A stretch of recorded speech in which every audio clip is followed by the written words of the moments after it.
कृष्णदास नाम के भक्त अष्ट सखाओं में महाराज जी उनका स्वभाव था कि उनको कोई भी अच्छी वस्तु दिख जाती थी ना तो उस अच्छी वस्तु को ठाकुर जी को अर्पित कर देते थे।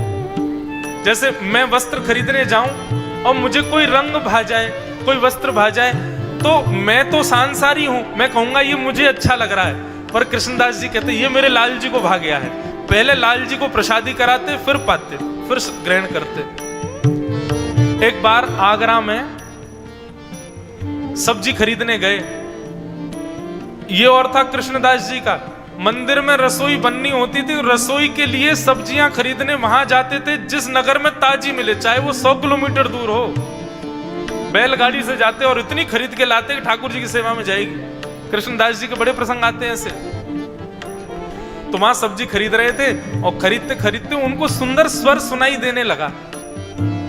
कोई स्वर कोकिला बड़ा सुंदर गा रही है, मंत्र मुग्ध कर रही है। कृष्णदास जी के चरण रुक गए, आगे बढ़ नहीं पा रहे हैं, वहीं खड़े हो गए और दिशाओं में देखने लगे ये कहां से स्वर आ रहा है।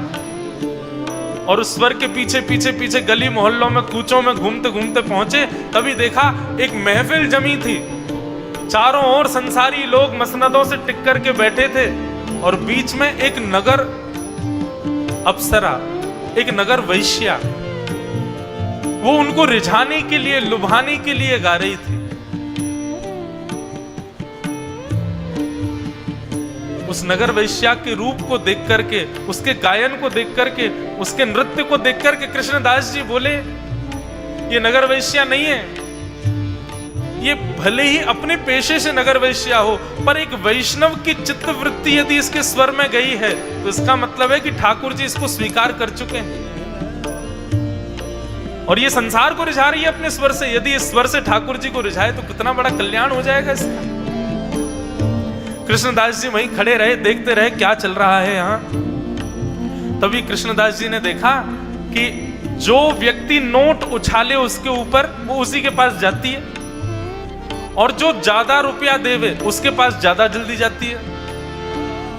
अब उस समय पर तो ज्यादा रुपए होते नहीं थे, सोने की मोहर होती थी, 1 सोने की मोहर, 2 सोने की मोहर, इससे ज्यादा कोई कौन दे सकता है। कृष्णदास जी ने अपनी पोटली में हाथ डाली, 100 सोने की मोहरें, और 100 सोने की मोहरें ऐसे हिला करके, बजा करके उस वैश्या को दिखाई। वैश्या ने तो सबको बाहर कर दिया वहां से, बोले कि अब किसी की आवश्यकता नहीं है, मेरा तो कितने दिन का कोटा पूरा हो जाएगा। कृष्णदास जी से कहने लगी क्या सेवा कर सकती हूं मैं आपकी। बोले मेरी सेवा नहीं करनी, मैं तो दास हूं, मेरे स्वामी, उनकी सेवा के लिए मैं तुमको ले जाना चाहता हूं। बोले आप दास हो? बोले जी। और ये पैसा किसका है? बोले कि ये सब स्वामी ने दिया मुझे, और तुम चलो, तुम चल के उनकी सेवा करो, तुम उनकी सेवा करोगे, वो प्रसन्न हो गए ना तो तुमको इतना देंगे, इतना देंगे, इतना देंगे कि संसार में कोई नहीं दे सकता, इतना देंगे। मेरे स्वामी लक्ष्मीपति हैं। वैश्या को लगा कोई सेठ जी होंगे।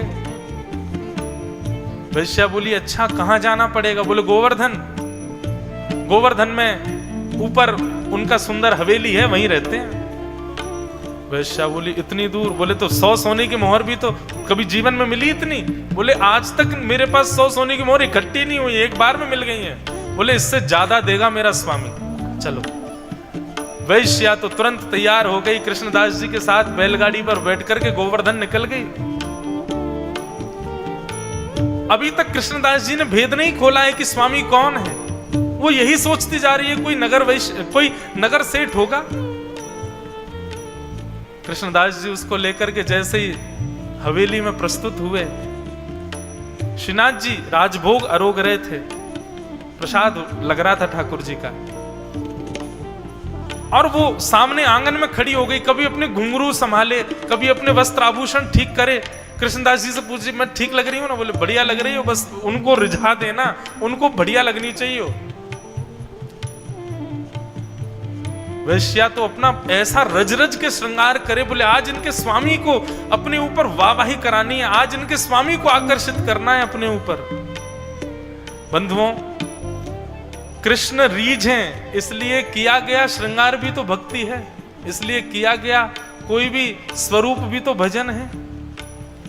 अब भले ये ना पता हो कि स्वामी कृष्ण हैं, लेकिन स्वामी के लिए तैयार हो रही है तो भजन ही तो बन रहा था उसका। ऐसा स्वर गाऊंगी, ऐसे नाचूंगी, ऐसे भौएं मटकाऊंगी, रीझ जाएंगे मुझ पर, खूब धन देंगे मुझको। कृष्णदास जी दूर खड़े खड़े देख रहे हैं और इतने में ही जैसे ही कपाट खुले हैं, जैसे ही पर्दा हटाया है और वैश्या ने नजर उठा करके सामने देखा, एक भुजा ऊपर, दूसरी भुजा कमर पर, तिरछे नेत्र कमल जैसा वपु, ठाकुर जी के गोल गोल गाल, पीतांबरी पहनी है, सुंदर सुगंधी आ रही है, मोर पिच्छ सिर पर धारण किया है। आहा, ऐसी ललित रुद्रभंगी स्वरूप को देख करके उसके नेत्र झपकना भूल गए। ठाकुर जी के त्रिभंग लली रूप को देख रही है और कृष्णदास जी की तरफ आंख भर करके देखती है। बोले ये स्वामी हैं? बोले मैंने कहा था ना मेरे स्वामी लक्ष्मीपति, उनके सामने तुमको सेवा करनी।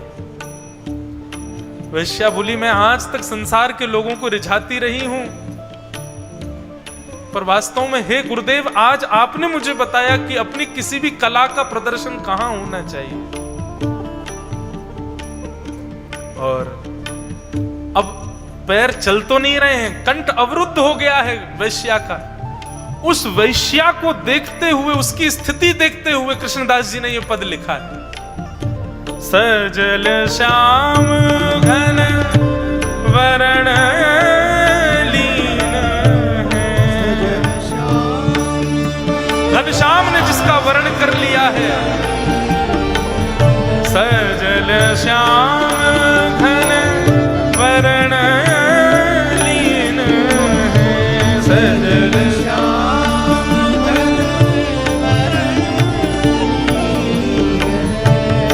चित अनंत न भटको,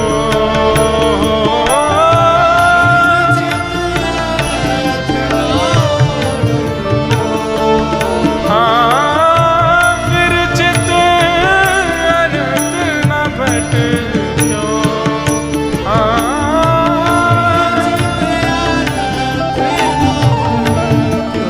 मेरो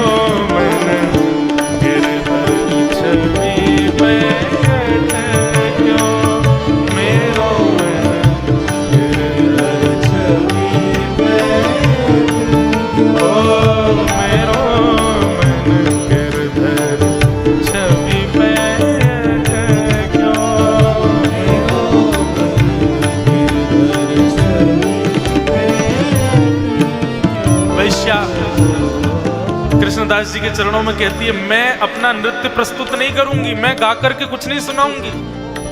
कृष्णदास जी बोले क्यों? अरे ये सब उच्छिष्ट हो चुका है, मेरा तन, मेरा मन, मेरी वाणी ये सब झूठी हो चुकी है। संसार के लोगों ने इसका रस ले ले करके इसको उच्छिष्ट कर दिया और ठाकुर जी किसी का उच्छिष्ट नहीं पाते। मैं उच्छिष्ट हूं, ठाकुर जी की अधिकारिणी नहीं हूं मैं, लेकिन मैं फिर भी ठाकुर जी को समर्पित होना चाहती हूं। गुरुदेव मुझे बताओ ना मैं क्या करूं। कृष्णदास जी बोले मेरी बात ध्यान से सुनना। कृष्णदास किए प्राण न्योछावर,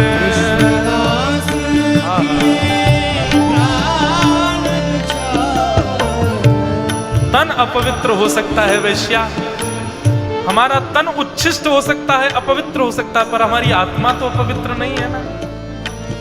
अगर मिलना चाहती हो, ठाकुर जी को अर्पित होना चाहती हो, तो कोई शरीर से पूरा जीवन अर्पित कर देता है, तुम अपने प्राणों को ही अर्पित कर दो उनको।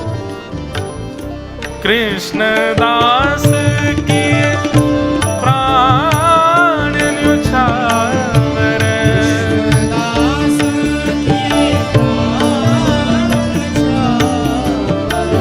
यह तन जग सिर पट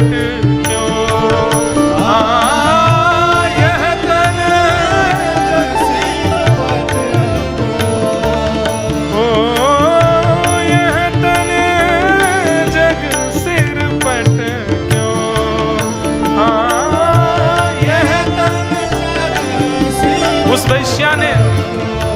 कृष्णदास जी की ये पंक्ति सुनी और एक टक ठाकुर जी को देखती रही। उस गिरधर स्वरूप को देखते देखते देखते देखते देखते नेत्रों से अविरल अश्रुधार गिरने लगी, प्रसन्न मुद्रा में भर गई वो। और देखते ही देखते ठाकुर जी को अपने प्राण वहीं त्याग दिए और आत्म स्वरूप से जाकर के मानो श्री गिरधर लाल जी से गले लग गई, उन्हीं में विलीन हो गई है। बोलो श्री गोवर्धन नाथ की।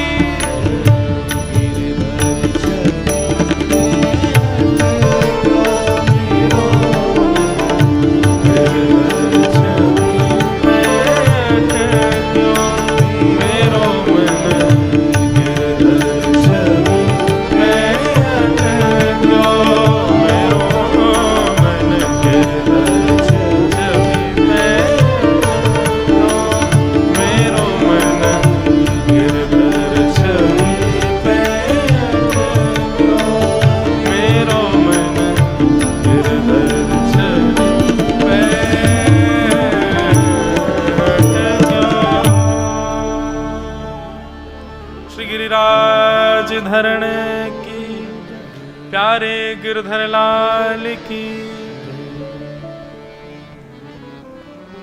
सजल श्याम घन वर्ण लीन है, फिर चित अनत न भटक्यो, मेरो मन गिरधर छवि पे अटक्यो। श्री